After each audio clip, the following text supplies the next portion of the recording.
But we're on class 50, and tonight we're going to be talking about King Hezekiah. And as I've told you guys before, when you talk about the kings of Israel, if anybody gives you a quiz on the kings of Israel and asks you how many were bad and how many were good, for northern Israel, in the northern tribes in Israel, they were all bad. There was not one king that honored God. Now, people like Hezekiah and Josiah and stuff like that, which we're going to be studying tonight, because Hezekiah, they make it more difficult in Judah, because there were some bad kings that were pretty wicked. But intermixed with that, there were good kings that would come along, and they would honor God, and they would restore temple worship, and they would restore one worship to God. And Hezekiah is one of those kings, and we're going to be reading that tonight. He was in a very difficult time because it was the end of, as we're going to read, the end of the northern kingdoms. Assyria is on its way down, and we're going to see how they intimidated and how they conquered peoples. And so Israel is in that final throes of its existence, and Judah is going to be left kind of hanging down there. So Hezekiah comes in. Isaiah is his main prophet. Isaiah is speaking to him and talking to him about it. So last week we studied Isaiah, so we know a little bit about him. Tonight we're going to see a little bit more of Isaiah with it. And Hezekiah did some pretty incredible things. He reinforced Jerusalem. Like I said, he was a righteous king. He cut down all the altars and the Asherah poles and all the different idol worship things in the city and stuff. He fortified Jerusalem, extended the fortifications of Jerusalem. We'll be talking about that a little bit later. And then he also did something that we're not going to read about in the text tonight, but I want to talk to you about it a little bit. He dug this thing called Hezekiah's Tunnel, and I'm going to show pictures of it at the end. Hezekiah's Tunnel was a water system that he had dug. When they took Jerusalem, it had one kind of major weakness. When David took it and made it the capital, it had one weakness that was exploited a little bit, and Hezekiah is the one who figured out, we need to change this. What that weakness was is their main well, the Gihon Spring, set outside the wall. They built the wall on the wrong side of the well is what they basically did. And so if they were under siege, the water would be on the outside so the enemies could get to it a little easier. I mean, they tried to defend it from the wall and stuff, but they had more access to it than the people inside the city. And so that's a real flaw. So Hezekiah realized, if this was in the city, it'd be a whole lot better for us.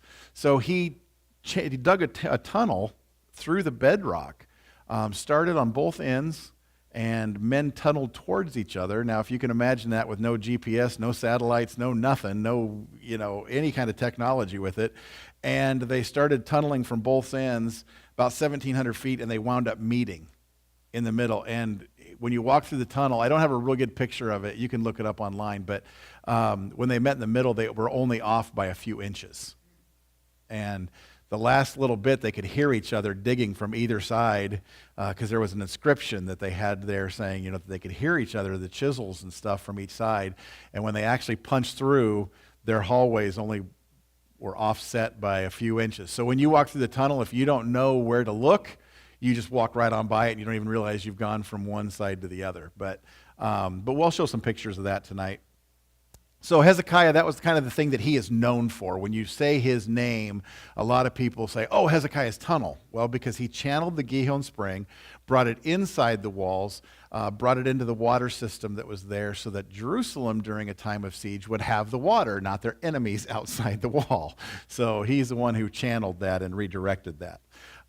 So tonight, like I said, we're going to be talking about Hezekiah. So we are going to be in 2 Kings chapter 18 and 19.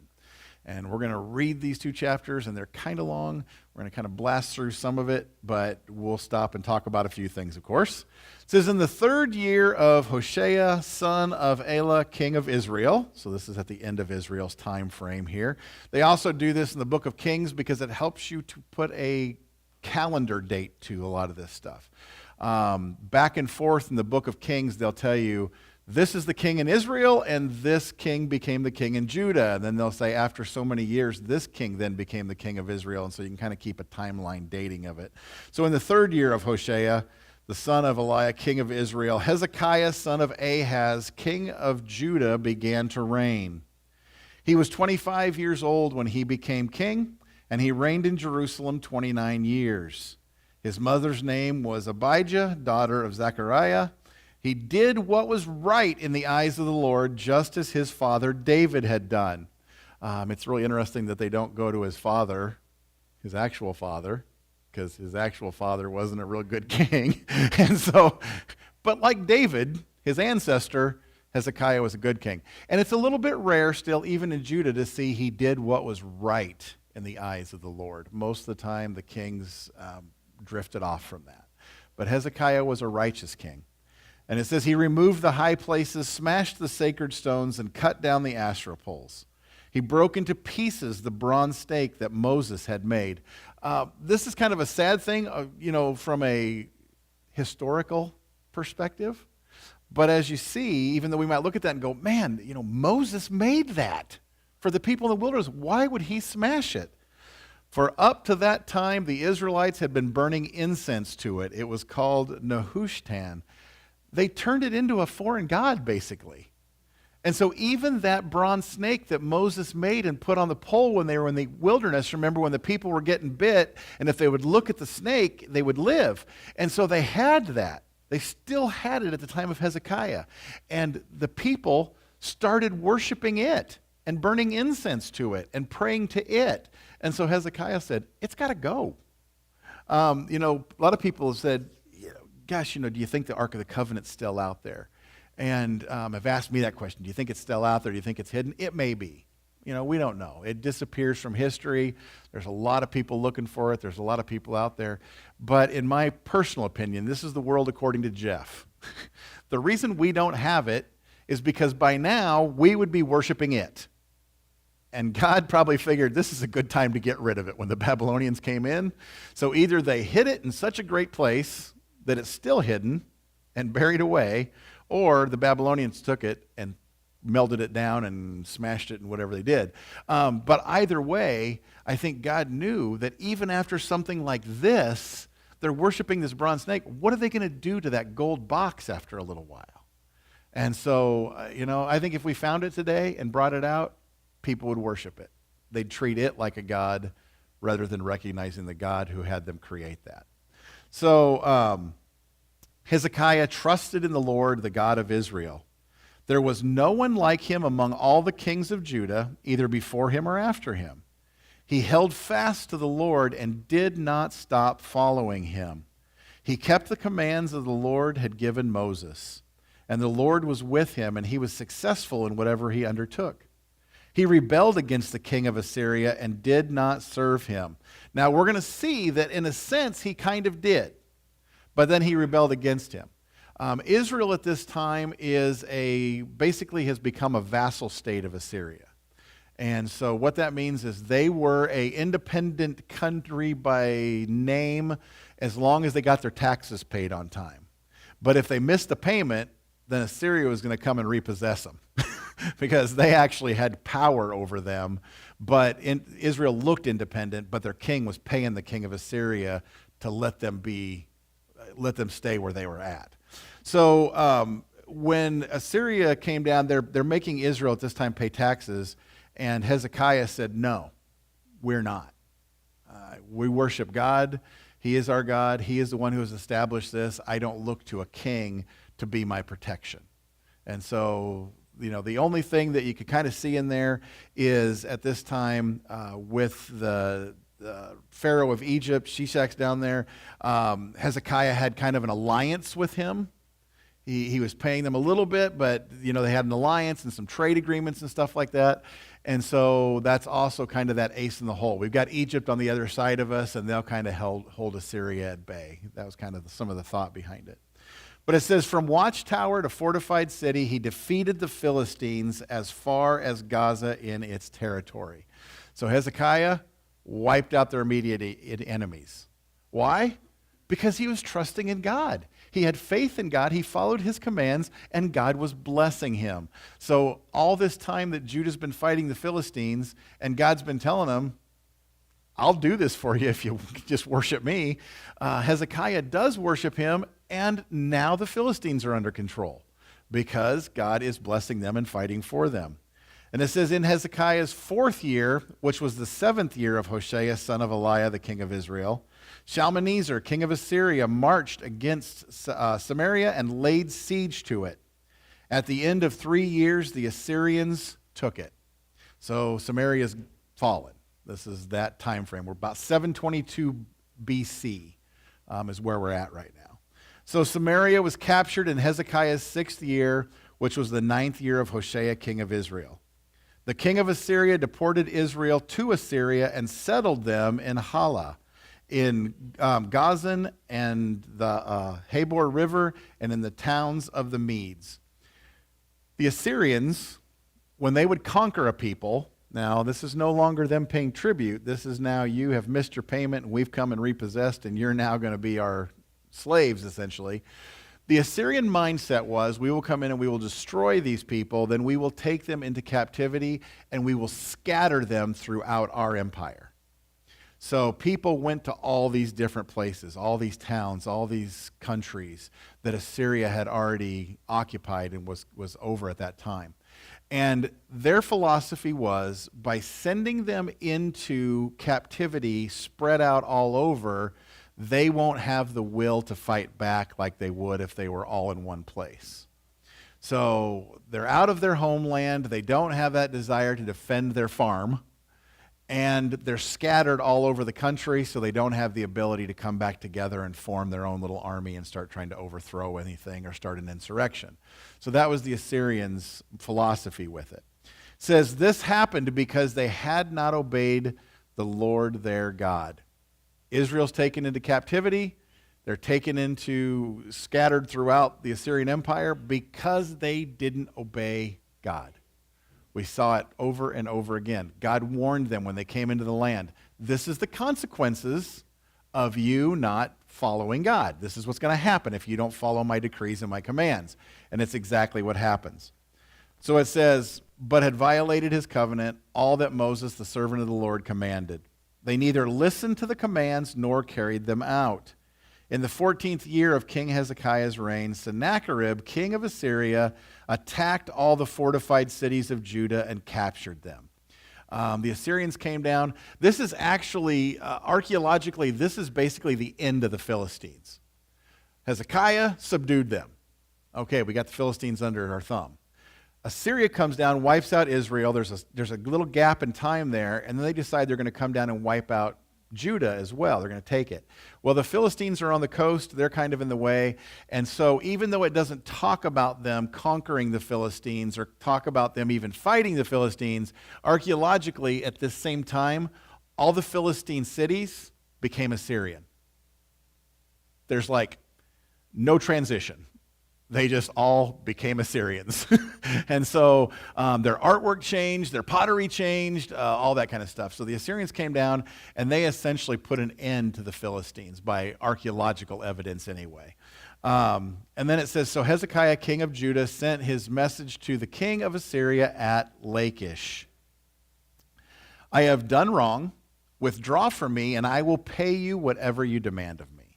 So Hezekiah has his moment here, where they're down at Lachish, which is not too far, and they are laying siege to this city, and they are killing the inhabitants. And the Assyrians did, we've talked about this a little bit in some of the other Bible studies, but they had a really unique way of conquering a country.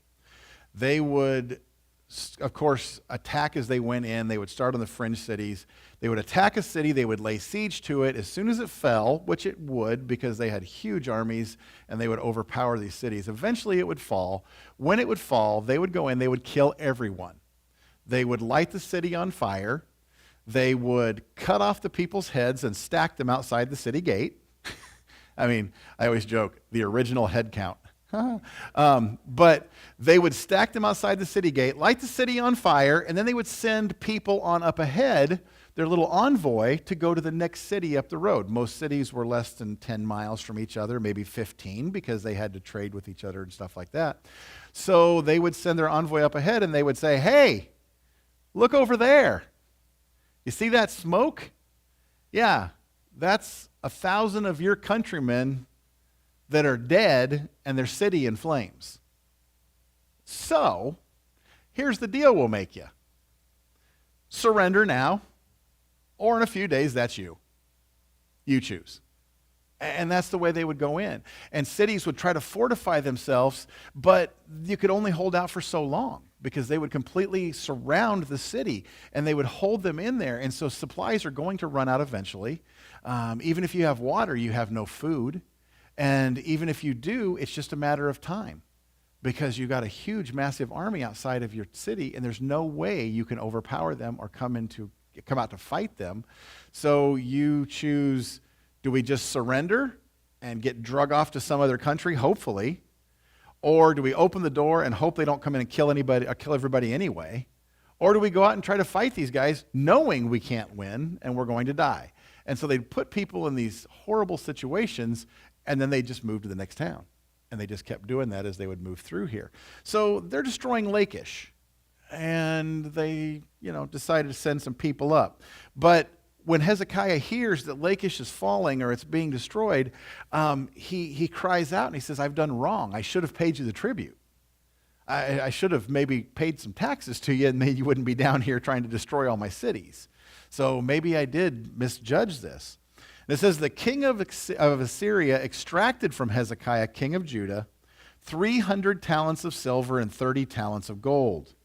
So Hezekiah gave him all the silver that was found in the temple of the Lord and in the treasuries of the royal palace. At this time, King Hezekiah of Judah stripped off the gold with which he had covered the doors and the doorposts of the temple of the Lord and gave it to the king of Assyria.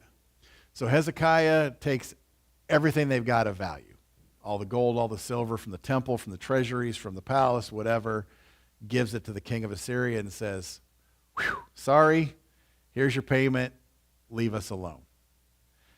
But that wasn't good enough. It says the king of Assyria sent his supreme commander, his chief officer, and his field commander with a large army from Lachish to King Hezekiah at Jerusalem. There's another thing you're going to see here, and I'll tell you now, and then when I get to it, you can just kind of go, oh yeah, he told us about that.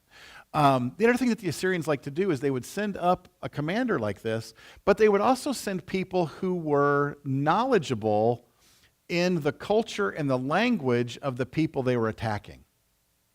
So what we're going to see here is when they come to Judah, when they come to Jerusalem, the people of Jerusalem, the officials that come to the wall to meet with them, say, hey, let's talk in Aramaic because a lot of the people in the town don't speak that. It's more of a trade thing. Let's talk in more of a trade language and not in the common vernacular of the people in here, and that way we can kind of keep this between us. And the Assyrians would say, absolutely not. I'm going to tell you in the clearest form, in the simplest dialect that everyone can understand because I want every person in that city to know that you are going to die. And so intimidation all the way around. Your government can't even pull the wool over your eyes. They can't even tell you it's going to be okay because I'm going to tell you flat out it's not going to be okay. And then you can decide what to do. So it says they came up to Jerusalem and stopped at the aqueduct of the upper pool on the road to the washerman's field. They called for the king, and Eliakim the son of Hilkiah, the palace administrator, Shebna the secretary, and Joah the son of Asaph the recorder went out to them. The field commander said to them, tell Hezekiah, this is what the great king, the king of Assyria, says. On what are you basing this confidence of yours? Why do you think you can hold out? No one else does. You say you have the counsel and the might for war, but you speak only empty words. On whom are you depending that you rebel against me? Look, I know you are depending on Egypt, that splintered reed of a staff which pierces the hand of anyone who leans on it. So they're calling out their ally. I know you guys think that if we attack you, that Egypt's going to send their army up here and attack us from the flank basically here. And so that's what you're counting on. Guess what? We ain't afraid of Egypt. Egypt's afraid of us. Egypt ain't coming because if they do, we'll just conquer them in the meantime. And so Assyria is powerful enough that they're just, what are you going to do? You're not going to call anybody that's going to come and do anything to us. So it says, such is Pharaoh, king of Egypt, a splintered reed, something that if you try to lean on, it's going to cut your hand. It says, such is Pharaoh, king of Egypt, to all who depend on him. But if you say to me, we are depending on the Lord our God, isn't he the one whose high places and altars Hezekiah removed, saying to Judah and Jerusalem, you must worship before this altar in Jerusalem? So they did their research, found out he tore down all these altars and all these Asherah poles, and they figured that's who he's relying on, is all these other gods. And he said, well, he's relying on God, but you tore down all his altars. And Hezekiah's going, no, I tore down the false god altars. There's only one altar that should be in Israel and in Judah, and that is in Jerusalem. And that's all that's left now. So this advisor got that a little wrong. He should have been realizing, okay, you're relying on that one God. But it says, come now, make a bargain with my master, the king of Assyria. I will give you 2,000 horses if you can put riders on them. Which is kind of a nice way of saying, you couldn't muster 2,000 fighting men if you had to. And we've got hundreds of thousands of fighting men coming down the road. And you couldn't come up with 2,000. If you can put men on horses, I'll give you 2,000 horses right now. Let's do it. Come on. It says, how can you repulse one officer of the least of my master's officials, even though you are depending on Egypt for chariots and horsemen? Furthermore, have I come to attack and destroy this place without word from the Lord? The Lord himself told me to march against this country and destroy it. Now, God used Assyria to punish Israel. He brought them down with the sole purpose of putting them in captivity and scattering them because of their wickedness. And so this Assyrian goes, well, he told me to come here too. You think I'm doing this on my own? Same God that turned over Israel? Yeah, he's going to turn you over too because of your wickedness. That's why I'm here. And so you don't have anything to stand on. Egypt's not coming. You don't have enough men to fight one of our commanders. One unit of our army is bigger than what you can muster for your entire army at this point. And so what are you going to do? You can't stand against us. It's a superpower against a third world country. And they go, really? You want to take your rocks and sticks and take on our fighter jets and tanks? Is that what you want? It says, then Eliakim, son of Hilkiah, and Shebna, and Joah said to the field commander, please speak to your servants in Aramaic. Quiet. You're scaring the kids. Could you just keep it down a little bit? It says, please speak to us in Aramaic since we understand it. Don't speak to us in Hebrew in the hearing of the people on the wall. But the commander replied, was it only to your master and you that my master sent me to say these things, and not to the people sitting on the wall, who, like you, will have to eat their own excrement and drink their own urine? Then the commander stood and called out in Hebrew, hear the word of the great king, the king of Assyria. This is what the king says. Do not let Hezekiah deceive you. He cannot deliver you from my hand. Do not let Hezekiah persuade you to trust in the Lord when he says, the Lord will surely deliver us. This city will not be given into the hand of the king of Assyria. Do not listen to Hezekiah. This is what the king of Assyria says. Make peace with me and come out to me. Then each of you will eat fruit from your own vine and fig tree and drink water from your own cistern, until I come and take you to a land like your own, a land of grain and new wine, a land of bread and vineyards, a land of olive trees and honey. Choose life, not death.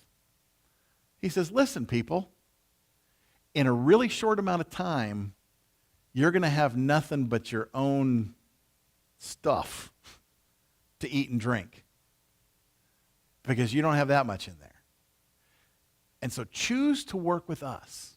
What we're going to do is we're going to move you to another place. and it's going to have vineyards, and it's going to have grain, and it's going to have cisterns and water and streams. It's great. We just conquered it last week. It's new. We'll take you up there and let you move in. And we've got a bunch of people who are waiting to move into your houses. So let's make this deal. You come out, surrender, we'll humiliate you and drag you off to a foreign country. And you'll be happy because you'll be alive. But if you listen to your king, we're going to come take this place anyway, and we'll bring other people in here, and you're not going to get to enjoy it. You're going to be dead. So what do you think? It says, do not listen to Hezekiah, for he is misleading you when he says, the Lord will deliver us. Has the God of any nation ever delivered his land from the hand of the king of Assyria? And he's right. There's only one God, and he is the God of Judah, the God of Israel. And he turned Israel over to the Assyrians. And so the Assyrians said, let's make this logical. Name one other country that we haven't conquered.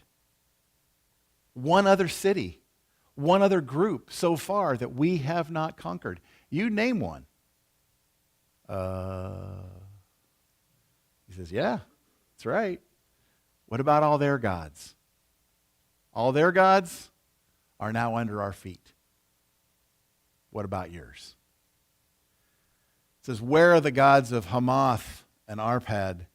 Where are the gods of Shepharim, Hena, or Iva? Have they rescued Samaria from my hand? I just conquered the guys up north.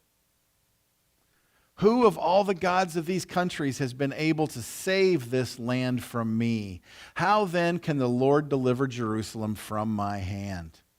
But the people remained silent and said nothing in reply, because the king had commanded, do not answer him. Do not provoke this guy. Just listen. And it says, then Eliakim, son of Hilkiah, the palace administrator, Shebna, the secretary, and Joah, the son of Asaph, the recorder, went to Hezekiah with their clothes torn and told him what the field commander had said. When King Hezekiah heard this, he tore his clothes and put on sackcloth and went into the temple of the Lord. He said to Eliakim, the palace administrator, Shebna, the secretary, and the leading priests, all wearing sackcloth, to the prophet Isaiah, son of Amos. He said, go talk to him. They told him, this is what Hezekiah says. This day is the day of distress and rebuke and disgrace. As when children come to the moment of birth, and there is no strength to deliver them. It may be that the Lord your God will hear all the words of the field commander, whom his master, the king of Assyria, has sent to ridicule the living God. It never goes well when you mock God. And that's what the king of Assyria is doing. He's mocking God. And so that's what Hezekiah is handing on. That's what he sent the message to Isaiah saying, I know God heard this guy. All the things he said about him and his city. And it says, and that he will rebuke him for the words the Lord your God has heard. Therefore, pray for the remnant that still survives. When King Hezekiah's official came to Isaiah, Isaiah said to them, tell your master, this is what the Lord says. Do not be afraid of what you have heard. Those words with which the underlings of the king of Assyria have blasphemed me. Listen, when he hears a certain report, I will make him want to return to his own country, and there I will have him cut down with the sword.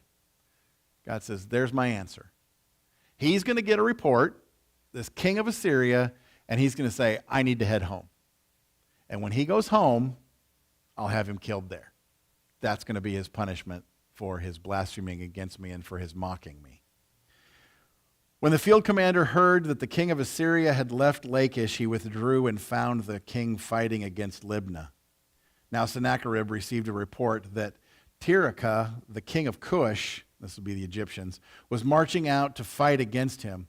So he again sent messengers with Hezekiah with this word. Say to Hezekiah, king of Judah, do not let the God you depend on deceive you when he says Jerusalem will not be given into the hands of the king of Assyria. Surely you have heard what the kings of Assyria have done to all the countries. destroying them completely. And will you be delivered? Are you going to be any different? This guy coming up from the south, from Cush, this Egyptian coming up, don't count on it.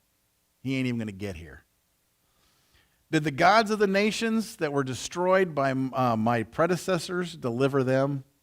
The gods of Gozan, Haran, Rezeph, and the people of Eden who were in Tel Assar? Where is the king of Hamath or the king of Arpad? Where are the kings of Lair, Sepharvaim, Hena, and Ivah? Hezekiah received the letters from the messengers and read it. Then he went up to the temple of the Lord and spread it out before the Lord. I want you to stop and think about that for a second. They are in one of the most critical points they could possibly be in the nation of Judah. And Hezekiah was the right man for the job.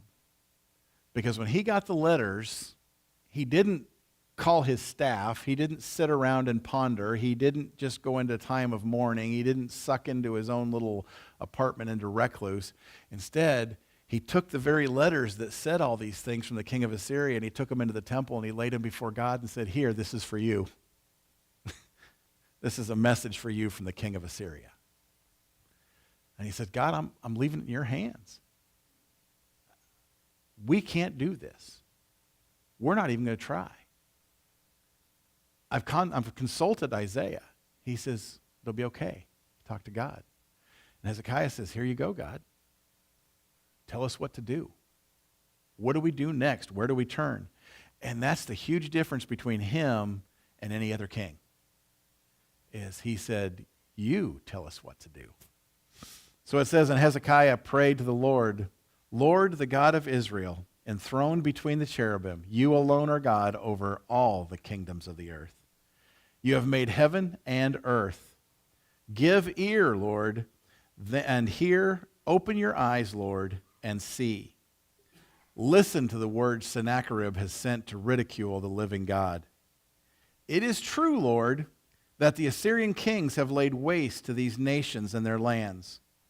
They have thrown their gods into the fire and destroyed them. For they were not gods, but only wood and stone fashioned by human hands.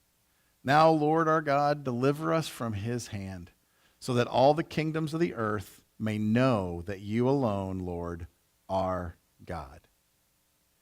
Then Isaiah, son of Amos, sent a message to Hezekiah. This is what the Lord, the God of Israel, says. I have heard your prayer concerning Sennacherib, king of Assyria. This is the word that the Lord has spoken against him. Virgin daughter Zion despises you and mocks you. Daughter Jerusalem tosses her head as you flee. Who is it you have ridiculed and blasphemed? Against who have you raised your voice and lifted your eyes in pride? Against the Holy One of Israel. So God sends this message back through Isaiah to Hezekiah, and he says, Jerusalem's going to have the last laugh. You're going to watch these guys flee. And I want you to know, he didn't ridicule you. He didn't ridicule your king. He didn't ridicule your city. He ridiculed me. This is my fight.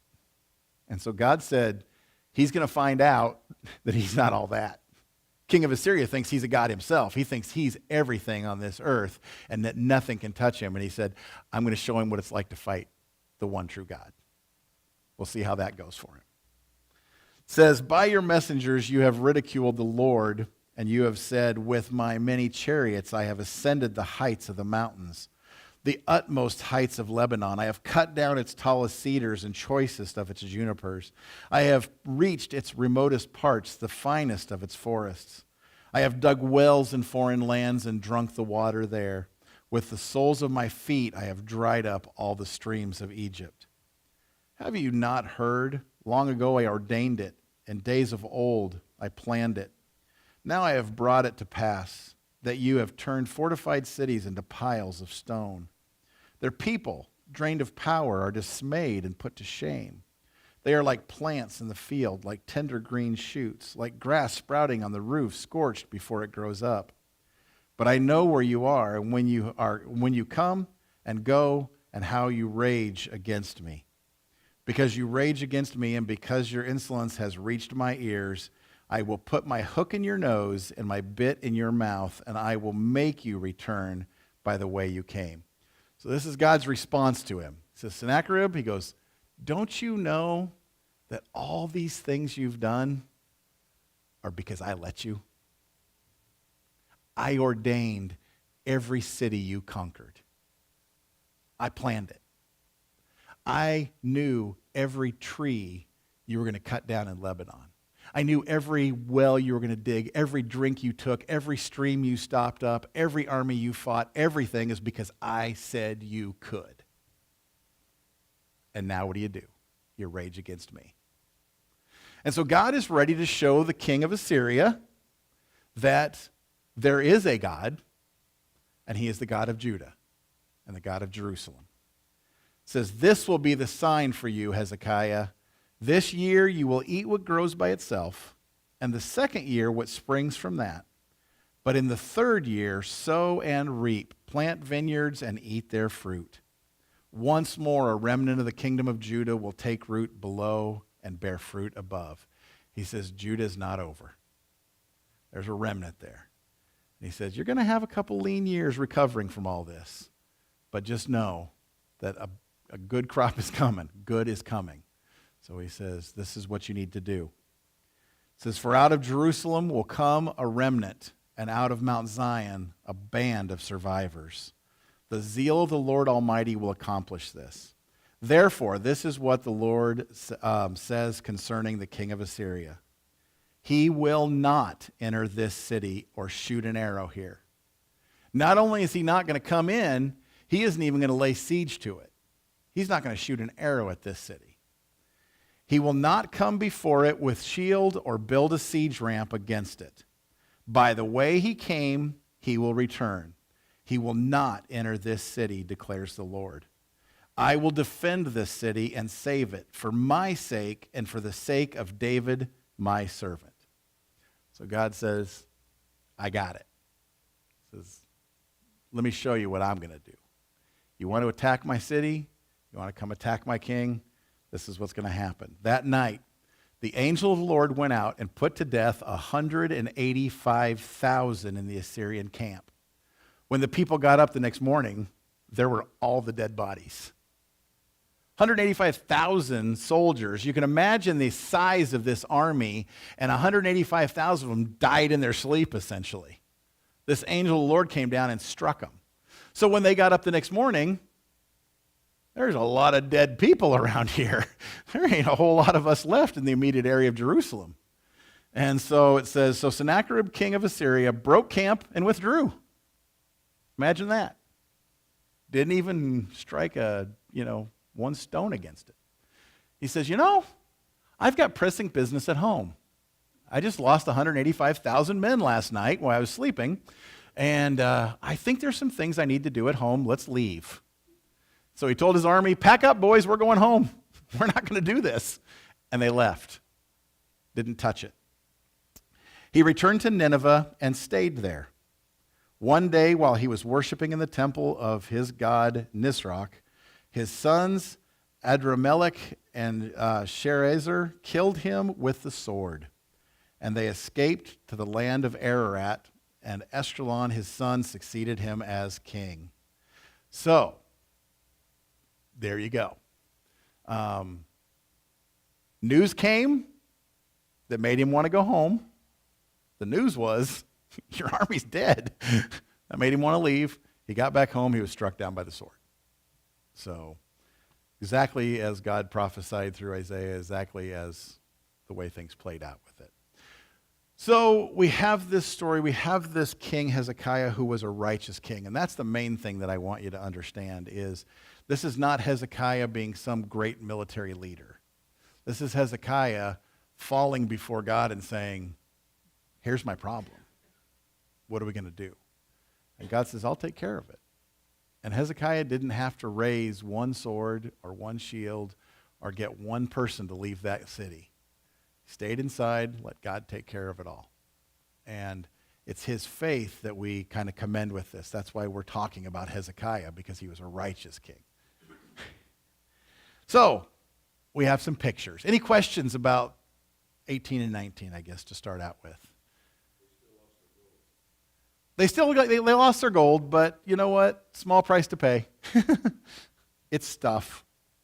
Okay, so as I told you, I had some pictures here. This first picture is just a placard, but it talks about the fact that what we're going to see was made during the time of Hezekiah, when he was fortifying Jerusalem, when he was going to dig the tunnel, and he was going to be working there. And so that's what this plaque says. It just talks about that it was him who did that. This is actually inside Jerusalem. When you're in the Jewish quarter, this down here is a wall. I can use my little tools. This is one side of it, this is the other side of it. And everything between is filled rock and rubble and things like that. This line up here is the height that it used to be when it was originally standing. This was a wall that was built by Hezekiah. It's now inside the old city, but at that time it was the exterior wall of the old city, blocking the way that would have been from like the southwest kind of. And so the wall would have stood all the way up through here and done all that. Now, this right here is the modern street level. So that's where the city of Jerusalem is now. This wall had been torn down. It had been filled over, essentially, and when they were doing some archaeological stuff, they came across this wall, started to dig, and they uncovered this large section of it because of its significance. So here's just another picture of it, a little bit different angle. You can kind of see the thickness of it, and you know the height from the other picture.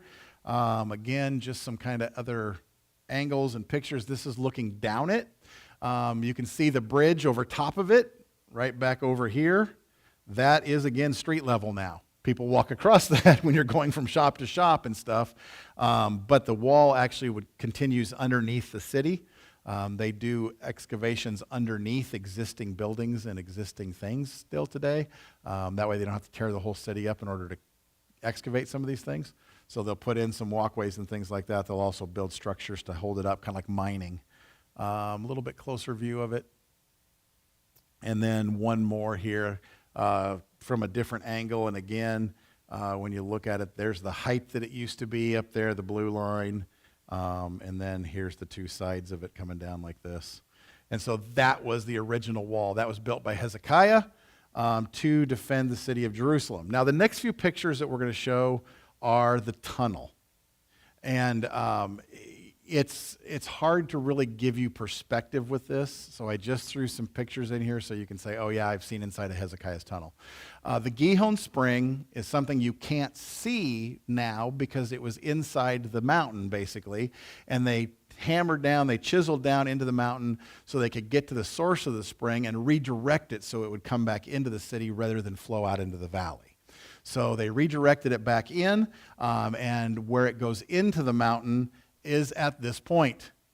That is me 20 years ago, almost to the month. It was January of 2003 at about 75 pounds heavier. But a short beard. See, I did have one. And I had black hair and a black beard. Imagine that. But this is the water that flows through the stream even today. So when you go through Hezekiah's tunnel, you will get wet, because that's how deep the water is, essentially, almost all the time. Sometimes it's a little bit higher if it's rainier season. It might be a little bit lower, but not much. The spring keeps it flowing, and the water flows through there.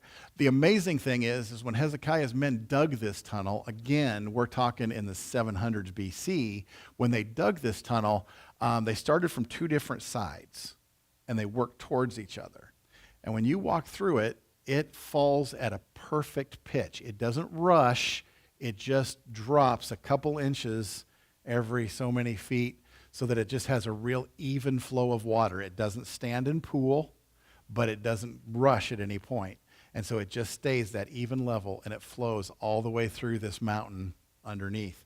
And when you get inside of there, of course, it is absolutely pitch black. You are, 1,200 feet below the surface above you at some points, and you are in this little tunnel. You cannot get lost. You don't have to take a flashlight. We always try to. You cannot get lost because if you keep walking, you're going to come out the other end. There's not side tunnels. There's nothing else. You just walk through. But it gets a little narrow. It gets down to about 5 feet tall in some places, so you have to kind of duck if you're my height or taller. But it'll get as high as 10 feet tall in some areas. When they, excavated it out, roofs were ready to collapse, whatever. They brought it down until they got into some solid rock and stuff. It gets down to less than 2 feet wide in a few places, and it gets up to about 3 or 4 feet wide in some places. If you're claustrophobic, probably not something you want to put high on your list of things to do. But even at the size that I was there, as you saw, with a little backpack on, I made it through. So I was afraid I was going to become a cork. Have to wait till it built up enough water pressure and boom, out the other end. But I made it through, and so it's fine. But here's looking down the tunnel. And again, it's pitch black in there. So flash only goes so far, and then it just goes off into oblivion because you're just looking down these corridors and stuff.